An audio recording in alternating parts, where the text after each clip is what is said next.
Entrei num quarto de hotel com cheiro de cigarro, carpete úmido e cortinas fechadas. A mão da minha avó apertava a minha com firmeza, como quem segura algo que pode fugir. Você já teve que sorrir enquanto o mundo desabava por dentro? Comenta aqui de onde você está assistindo. Talvez você entenda o que é ser vendida aos poucos, por quem fingia te amar em nome de Deus.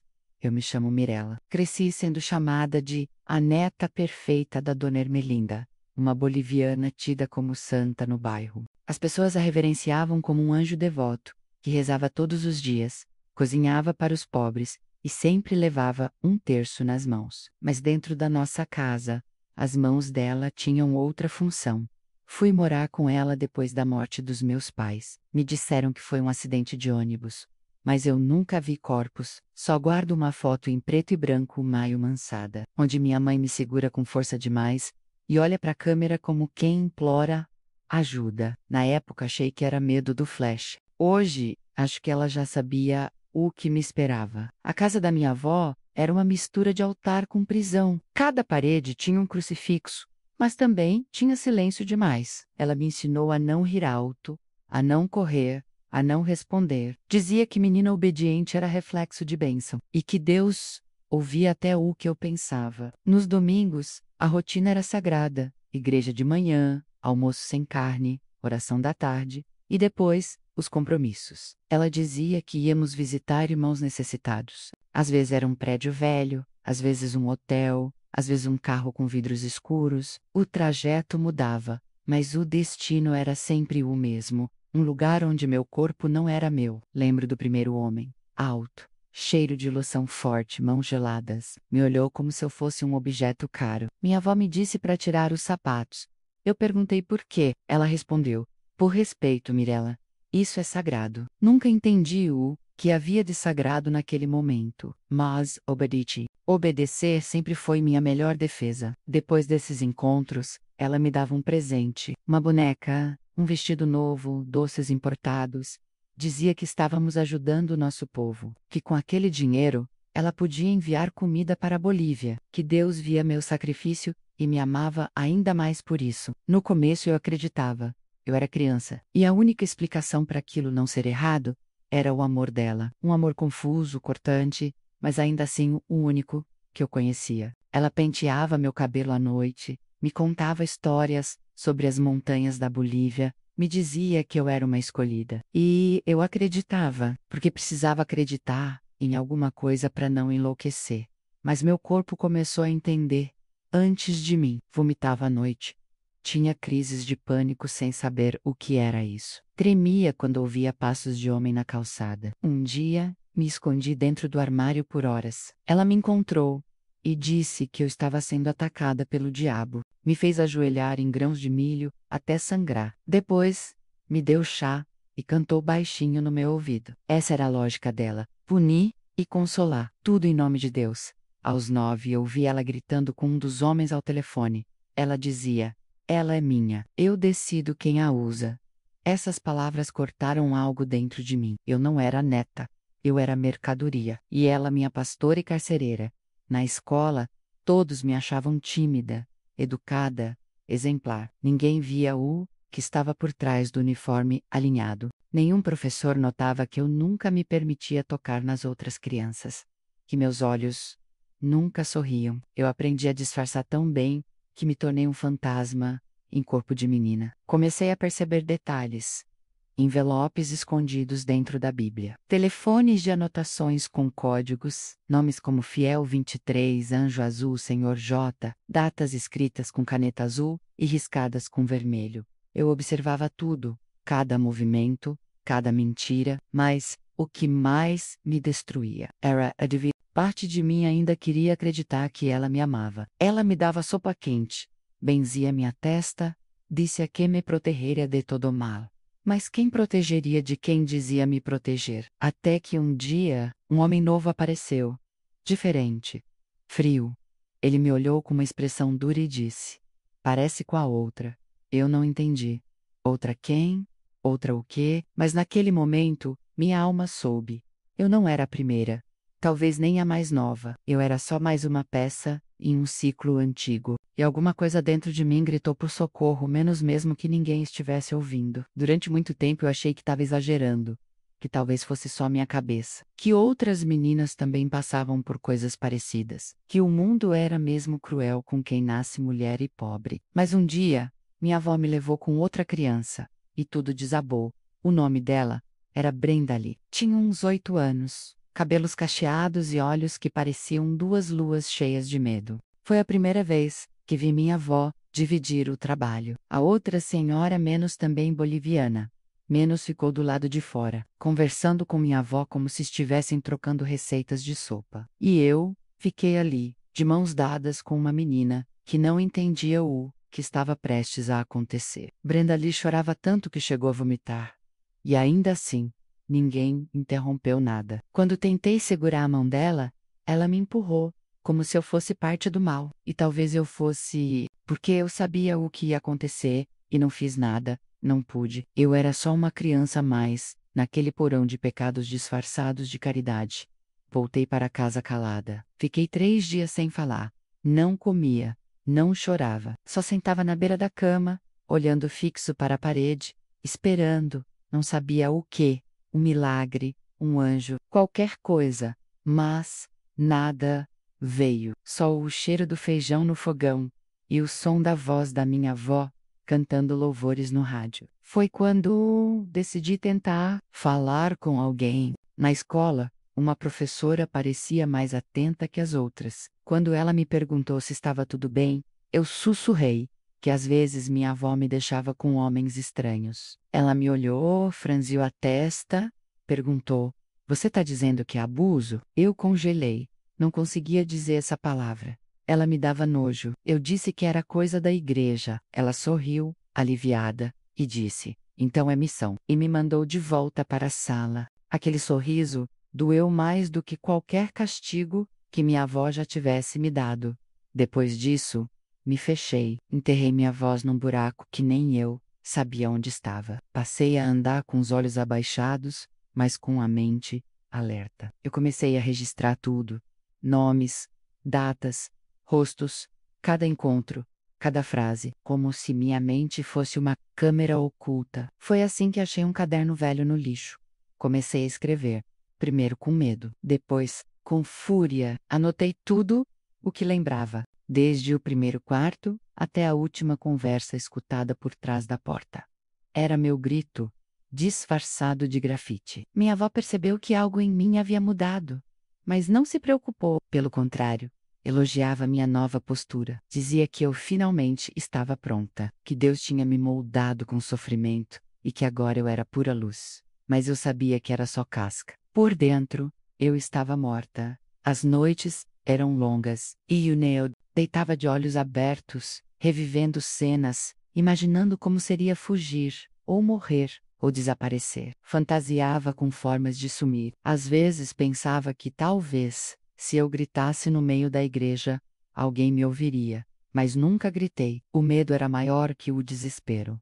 E mesmo assim, eu ainda buscava consolo nela. Quando eu passava mal, ela me dava chá. Quando eu tremia, ela colocava cobertor sobre mim e dizia: "Reze, Mirella, esta é a salva." Era como ser alimentada por quem te envenena. E a pior parte é que, em algum nível, você aprende a agradecer. Eu não sabia o que era amor, mas tinha certeza de que aquilo não era. Era um ciclo perverso, onde eu era escrava, cúmplice e vítima. E a cada novo homem, eu morria mais um pouco. O que me manteve viva foi a escrita.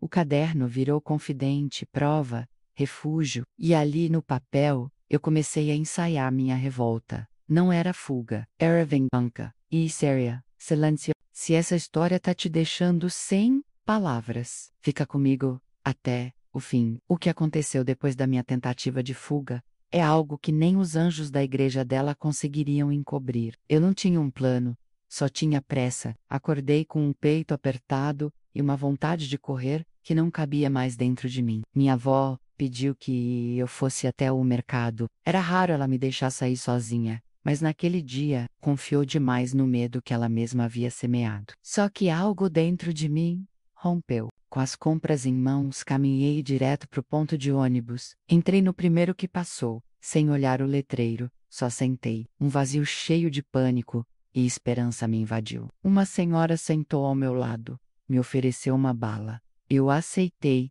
sem dizer nada. E naquele sorriso estranho, havia mais compaixão do que toda a fé que me pregaram a vida inteira. Desci na sé. Me escondi entre os degraus da catedral, como se a pedra me acolhesse. Havia moradores de rua, mendigos, gente que o mundo fingia não ver. Me senti parte daquele mundo invisível. Um deles me chamou de boneca rica e riu. Quis responder, mas não consegui. Só abaixei os olhos e segurei a sacola com força. Passei o dia ali. Quando o sol se escondeu, eu soube que precisava decidir: dormir ali ou continuar fugindo. Mas não deu tempo. Um carro preto, vidros escuros. O barulho dos pneus me arrepiou. Era ele, um dos homens, o francês com luvas. Ele me chamou pelo nome e eu corri. Corri até as pernas doerem. Mas ele me alcançou. Me jogou dentro do carro como se eu fosse saco de lixo. Ninguém interveio. Os prédios continuavam de pé. O mundo seguia. Só eu é que caía de novo. Quando voltei para casa, minha avó chorava, não por mim, mas pela vergonha, pela traição. Me chamou de ingrata. Disse que Deus estava me punindo por abandonar a missão. E então me trancou no porão. 3 dias, sem comida. Sam Lou. Só os sons dos ratos, da madeira rangendo e da minha cabeça rodando. Gritei até não ter mais voz. Depois fiquei muda. Depois adormeci sentada. Depois, acordei outra. Quando ela me tirou dali, me lavou para novo compromisso, me maquiou, disse que agora eu precisava parecer mais madura, que homem nenhum queria menina chorona. E eu, com 12 anos, entrei num novo tipo de inferno, o de fingir que tudo era normal. Pouco tempo depois, comecei a sentir meu corpo falhar, enruos em tonturas. A barriga estranha, ela percebeu e surtou, gritou que eu estava estragada, que havia arruinado tudo. Me levou até uma mulher em um beco, um lugar escuro, com cheiro de desinfetante e sangue. Ela segurou minha mão. Disse que aquilo era necessário, que depois tudo voltaria ao normal. Mas não voltou. Sangrei por dias. Tive febre, calafrios, dor. Mas a pior dor era o silêncio. Eu não chorei por um filho. Eu chorei por mim, porque ali naquele quarto sujo, eu enterrei de vez a criança que sobrou. Depois disso, passei semanas em silêncio. Olhava para o teto, não respondia. E aos poucos, fui transformando tudo em pedra. Meu coração virou pedra. Meus olhos, aço. Minha alma virou um plano. Eu deixei de ser vítima. Passei a observar, a aprender, a fingir que voltei a ser submissa. A diferença? Agora eu tinha um objetivo. Não era fugir, era destruir. Se essa história te deixou sem ar até aqui, não sai do vídeo ainda. Porque o que eu fiz, com a raiva que ela plantou em mim, virou uma armadilha silenciosa que ninguém esperava. Eles acharam que tinham me quebrado. Mas o que minha avó não sabia é que entre o sangue e o silêncio eu renasci com outro nome: desespero com raiva. Deixei que ela acreditasse que me tinha de volta. Sorria quando me mandava fazer chá. Agradecia quando me dava roupas novas. Orava com ela. Dizia que agora eu entendia tudo. E ela acreditou. A ganância deixa as pessoas cegas. E o orgulho foi a porta por onde entrei no coração da rede. Pedi para ajudar com os registros. Disse que queria aprender a servir melhor. Ela sorriu como se tivesse vencido uma guerra. Me entregou cadernos com datas, valores e apelidos. Eu li tudo, gravei cada número, cada código, cada nome de contato, anotado com letra miúda, no verso das orações. Na escola noturna, conheci Carla, vendia coxinhas na entrada e usava o celular escondido da patroa. Um dia, contei parte da história para ela. Não tudo, só o suficiente para ela entender que eu precisava de um favor. Ela me emprestou o telefone. E foi com ele que gravei meu primeiro áudio. Minha avó conversava com um homem de voz grossa. Falavam de transação, discrição, entrega. Ela dizia: ela está mais bonita do que nunca, sabe se comportar. Eu quase vomitei ouvindo aquilo, mas gravei até o fim. Foram meses assim. 6.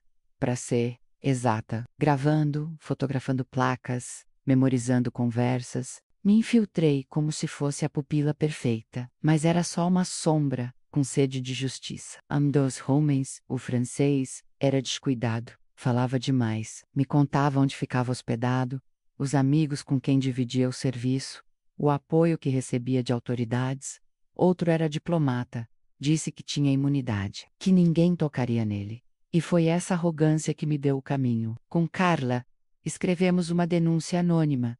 Não colocamos meu nome. Era perigoso demais. Descrevemos os gritos, a movimentação suspeita, os carros, os rostos, mandamos fotos, um vídeo, um trecho de gravação. Durante um mês, nada aconteceu.